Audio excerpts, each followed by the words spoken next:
nítorí àìlera ọkọ rẹ̀ ìyàwó Akeredolu fagilé ayẹyẹ ọjọ́bí àádọ́rin ọdún tó fẹ́ ṣe.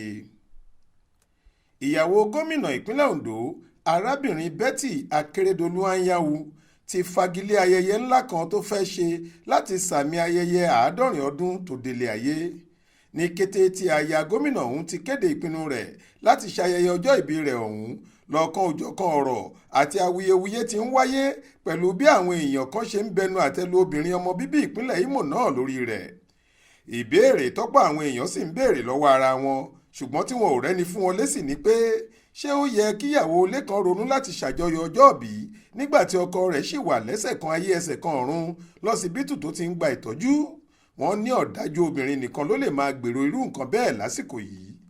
bí àwọn èèyàn kan ṣe ń fi àìdùnnú wọn hàn lórí ìgbésẹ̀ náà tí wọ́n sì ń takò ó làwọn míín ń fi àtìlẹ́yìn wọn hàn sí i.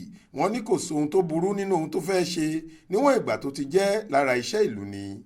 lára ohun tí obìnrin àkọ́kọ́ nípìnlẹ̀ Ondo náà fi sínú ètò ayẹyẹ ọjọ́bí rẹ̀ ní rínrin ìrìn afẹ́, ìyẹn fífi ẹsẹ̀ rìn láti ìlú Àkúrẹ́ tí í ṣe olúùlú ìpínlẹ̀ Ondo lọ sílùú Ọ̀wọ̀ tí í ṣe ìlú ọkọ rẹ̀.